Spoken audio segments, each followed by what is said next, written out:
नमस्कार. आज आपण एक अशा कंपनीची गोष्ट पाहणार आहोत जी खरं तर इथे आली होती फक्त व्यापार करायला, पण बघता बघता एका अख्ख्या साम्राज्याची मालक बनून बसली. हे जे चित्र दिसते ना, हे आहे 1857 सालचं. विचार करा, 300 वर्ष राज्य करणारं मुघल साम्राज्य आणि त्यांच्या शेवटच्या बादशहाला अटक केली जातीये. या एका घटनेनं फक्त एक साम्राज्यच नाही, तर एक अख्खं युग संपवलं आणि एका परकीय सत्तेच्या राजवटीचा पाया घातला. पण गंमत म्हणजे ही नवीन सत्ता कोणत्या राजाची किंवा देशाची नव्हती, ती होती एका कंपनीची.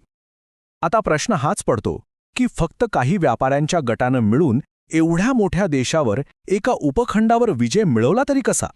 बरं, मग चला तर ह्या ऐतिहासिक रहस्याचा जरा उलगडा करूया आणि याची सुरुवात होईल त्या कंपनीच्या जन्मापासूनच. गोष्ट आहे अगदी 1600 सालातली. तेव्हा इंग्लंडची राणी होती एलिझाबेथ पहिली आणि तिनं ईस्ट इंडिया कंपनी नावाच्या एका कंपनीला एक सनद दिली.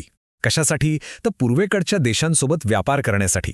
आता बघा, सुरुवातीला त्यांचा उद्देश अगदी साधा होता. मसाले, चांगल्या प्रतीचं सुती आणि रेशमी कापड यांचा व्यापार करायचा आणि भरपूर नफा कमवायचा. पण पुढे जाऊन जे काही झालं ना, त्याची कल्पनाही कोणी केली नसेल. पण बघा, जिथे व्यापार आणि प्रचंड नफा असतो तिथे संघर्ष हा आलाच. मग हा संघर्ष नेमका कसा सुरू झाला? चला पाहूया. एका छोट्याशा व्यापारी वखारीपासून ते एक मोठी लष्करी ताकद बनण्यापर्यंतचा हा प्रवास काही एका दिवसात झाला नाही, तब्बल 150 वर्षांपेक्षा जास्त काळ लागला. या सगळ्या प्रवासात एक मोठा टर्निंग पॉइंट आला. तो म्हणजे मुघल सम्राट औरंगजेबानं कंपनीला दिलेला एक खास फरमान. या फरमानामुळं कंपनीला कोणताही कर न भरता व्यापार करायचा अधिकार मिळाला. आणि गंमत बघा, जी सवलत व्यापारासाठी दिली होती तीच पुढे जाऊन एका मोठ्या संघर्षाचं मूळ कारण ठरले. हो, अगदी हेच झालं. झालं असं की कंपनीचे अधिकारी या फरमानाचा गैरवापर करू लागले, म्हणजे ते स्वतःचा खासगी व्यापारही करमुक्त करू लागले. साहजिकच यामुळे बंगालच्या नवाबांचं मोठं आर्थिक नुकसान व्हायला लागलं आणि इथूनच खऱ्या संघर्षाला सुरुवात झाली. आणि हा जो वाढता तणाव होता त्याचं रूपांतर अखेर एका मोठ्या युद्धात झालं, ज्या युद्धामुळे कंपनीला भारतातला पहिला मोठा विजय मिळाला. या संघर्षाच्या केंद्रस्थानी होत्या दोन मोठ्या महत्त्वाकांक्षी व्यक्ती. एका बाजूला बंगालचा नवाब सिराजुद्दौला, तर दुसऱ्या बाजूला कंपनीचा धूर्त अधिकारी रॉबर्ट क्लाइव्ह. या दोघांमधल्या संघर्षाचा शेवट झाला तो 1757 साली प्लासीच्या मैदानावर. ही तीच प्रसिद्ध लढाई जिने भारताचा इतिहास कायमचा बदलून टाकला. पण या लढाईत एक मोठा ट्विस्ट होता.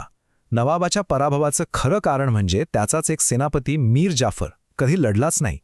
म्हणजे कंपनी ही लढाई फक्त लष्करी ताकदीवर नाही, तर कट कारस्थान आणि विश्वासघाताच्या जोरावर जिंकली.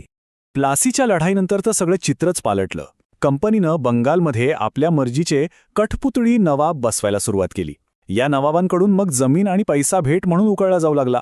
म्हणजे कंपनीच पडद्याआडची खरी सत्ता बनली होती. आता बंगाल तर हातात आलं होतं, पण कंपनीची भूक आणखी वाढली होती. त्यांचं लक्ष आता फक्त व्यापारावर नव्हतं, तर एकामागून एक प्रदेश जिंकून आपलं साम्राज्य वाढवण्यावर होतं.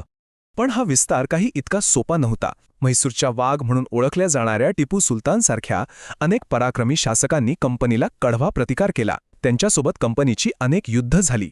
नुसती लढाईच नाही, तर कंपनीने काही धूर्त राजकीय डावपेचही वापरले. त्यातलाच एक होता सहाय्यक संधी किंवा सबसिडियरी अलायन्स.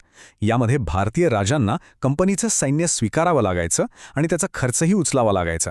बदल्यात कंपनी त्यांच्या संरक्षणाची हमी द्यायची, पण प्रत्यक्षात राजे आपलं स्वातंत्र्य गमावून बसायचे. त्यांची आणखी एक हुकमी रणनीती होती विलय नीती किंवा डॉक्ट्रिन ऑफ लॅप्स. लॉर्ड डलहौसीने सुरू केलेल्या या धोरणानुसार जर एखाद्या राजाला मुलगा नसता आणि त्याचा मृत्यू झाला, तर त्याचं राज्य थेट कंपनीच्या ताब्यात जायचं. याच नीतीचा वापर करून सातारा, संबलपूर, नागपूरसारखी अनेक राज्य त्यांनी गिळंकृत केली. आता या सगळ्याचा परिणाम काय झाला ते या नकाशांवरून स्पष्ट दिसतं. हा बघा, 1797 सालचा नकाशा. पिवळ्या रंगातला भाग म्हणजे कंपनीच्या ताब्यातला प्रदेश, अगदी काही मोजक्या किनारी भागांपुरता मर्यादित. आता पुढच्या नकाशा बघा, 1840 सालचा. फक्त 40 वर्षांमध्ये कंपनीचं साम्राज्य किती प्रचंड वाढलंय हे लक्षात येतंय. जवळजवळ अर्ध्या भारतावर त्यांचा अंमल होता. आणि मग येतो 1857 सालचा नकाशा. 1857च्या मोठ्या उठावाच्या अगदी आधीचा काळ. तेव्हापर्यंत तर कंपनी जवळजवळ संपूर्ण भारताची निर्विवाद मालक बनली होती. आता एवढा मोठा प्रदेश जिंकला, पण त्यावर राज्य कसं करायचं? यासाठी कंपनीला स्वतःची एक नवी प्रशासन आणि न्यायव्यवस्था उभी करावी लागली.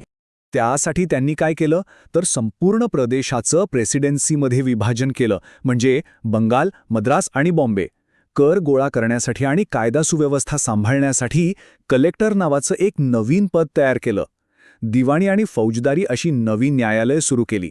आणि सगळ्यात महत्त्वाचं, भारतीय सैनिकांना भरती करून त्यांना युरोपीय पद्धतीचं प्रशिक्षण देऊन एक मोठी फौज उभी केली. ह्या सगळ्यामुळे त्यांची सत्ता अगदी पक्की झाली. तर आपण जिथून सुरुवात केली होती त्या प्रश्नावर परत येऊया. एक कंपनी एवढं मोठं साम्राज्य कसं जिंकू शकली? तर याचं उत्तर असं आहे की त्यांनी फक्त लष्करी ताकद वापरली नाही. त्यांनी त्यावेळच्या राजकीय फुटीरतेचा फायदा घेतला, आपल्यापेक्षा प्रगत लष्करी तंत्रज्ञान वापरलं, सहाय्यक संधी आणि विलय नीतीसारखे धूर्त डावपेच खेळले, आणि सगळ्यात महत्त्वाचं म्हणजे नफा कमवायच्या हव्यासापोटी सुरू झालेला हा प्रवास सत्तेच्या हव्यासात बदलला. जवळपास 200 वर्ष जुनी ही गोष्ट. एका खाजगी कंपनीनं फक्त नफ्यासाठी एक अख्खं साम्राज्य जिंकलं. ही गोष्ट आजच्या काळातही आपल्याला एक महत्त्वाचा प्रश्न विचारते. व्यापार आणि सत्ता, किंवा असं म्हणूया की व्यावसायिक हितसंबंध आणि राजकीय शक्ती यांच्यातली सीमारेषा खरंच किती स्पष्ट असते?